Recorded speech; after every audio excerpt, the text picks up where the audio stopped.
Well, this truly is monumental news if you're a fan of the Western Sydney Wanderers. Potentially, will this be a change for them, be the catalyst for change for Western Sydney Wanderers and potentially start a new era? Possibly. If you're a Wanderers fan, you probably will say yes. And you can see the headline here, Western Sydney Wanderers CEO John Tsatsimas to step down at the end of season.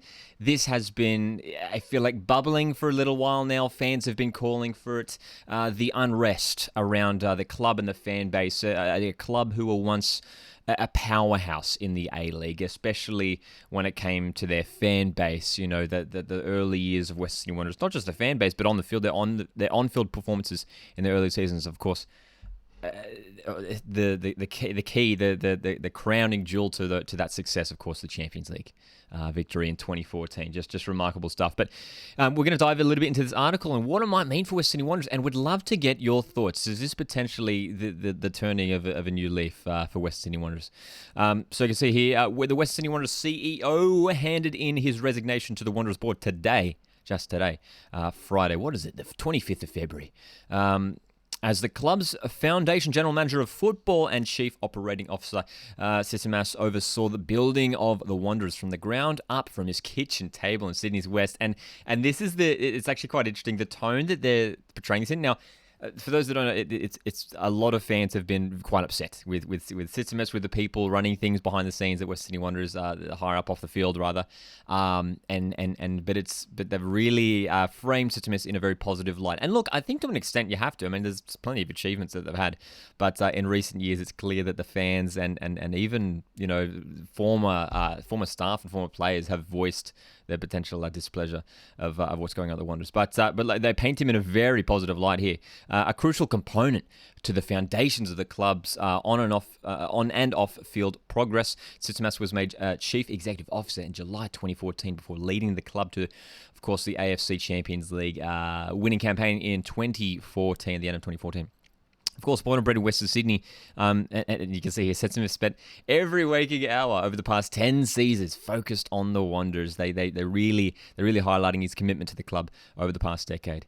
Known throughout the sports industry as JT, he has overseen the development of the Wanderers football park, including 9 premium pitches, a centre of football, academy buildings, soon to be complete Wanderers 5-a-side complex, as well as multiple commercial projects for the Wanderers' long-term sustainability. And then following the article here, and again, I'll link it in the description if you want to check it out here on the Wanderers website. But words from Paul Lederer, the Wanderers chairman, as well as the APL commissioner. And again, all of these are just pretty much just positive words about him. James Johnson, the Football Australia CEO, PFA representative from the PFA as well. And look, he says he leaves a statement here at the end as well. And the interesting one, I mean, obviously, all to be expected, standard stuff, to be honest. But at the end here, he does touch on the fans, I think, as well. Where was that? I thank you for the bottom of my heart for the support you've given me, the love you've shown the football club, and the passion you've demonstrated for West Sydney Wanderers. Wish you all the very best. I think that's all he touched on regarding the fans, but yeah, man, look, it's an interesting one, and if you look at online, and you guys can do this, if in your own time, you can check out the reaction on social media. If you go to the West Sydney Wanderers social media posts on Twitter, on Instagram, on Facebook, when they linked this, it is Wanderers fans rejoicing, man. They are so stoked with this. And look, will it be changed? There's a sense that it will be. They've brought in a number of coaches across the last few years, and because the reason why they have been going through so many coaches is because they just keep consistently failing to miss out on the finals. And not just that, but each year they build a promising team with promising players, a mixture of really good experience. They've always had decent experienced players and quality players in their side. They've always looked very strong, and some good young players coming through as well. And this year more so than ever. And I said it during preseason, a lot of preseason predictions. I said, watch out for Western Sydney Wanderers. Bringing in, Terry Antonis, Dimitri Petratos, a good striker like Tom Mohamed, Reece Williams is back at the club. Some impressive signings, Jack Rodwell as well.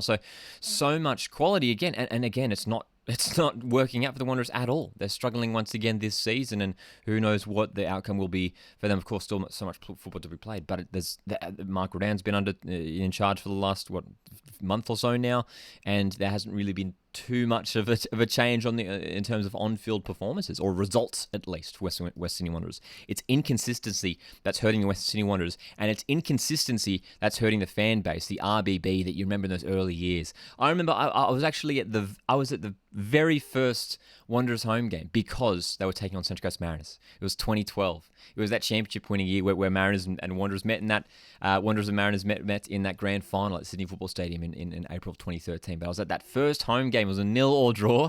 It was still an entertaining game though, and just the noise, just that first competitive game for Wanderers, and just that entire north side of Parramatta Stadium just absolutely packed with red and black. It was an incredible sight, and it was such an iconic part of not just Australian football but Australian sport.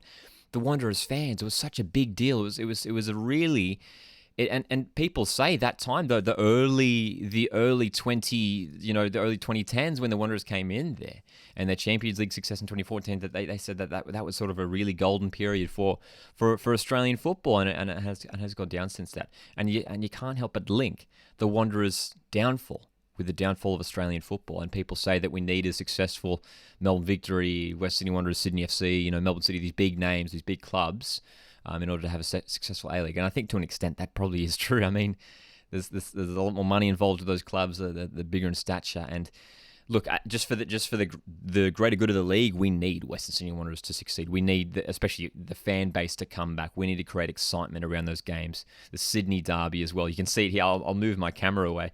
You can see here, on the website, they're advertising for the Sydney Derby, which is coming up in just a couple of weeks' time. It's, look, there's so much potential for Australian football, and for a club like Western Sydney Wanderers, so many passionate football fans in that region of Australia. And look, will this be a positive, a move in the right direction for Western Sydney Wanderers? I think so. This is a big announcement. Of course, it's not really taking place until the end of the season. We do have to remember that. We're not going to expect any immediate change. But I think following this season, I feel like there's a sense of amongst the Wanderers fans now that this season's almost done. I feel like we're getting that sense now, and looking ahead to the future when there's going to be a different leadership, not just for on the field operations but off the field operations as well. What's your guys' take on this? Would love to hear if you're a Wanderers fan, if you're not, if you're just an A-League fan in general. Would love to hear what you think of this appointment. Can the Wanderers return to the once great heights that they were hitting in their early years? Let your thoughts known down in the comments below. My name's Lockie. This is Coastwood Football, and I'll catch you guys in the next video.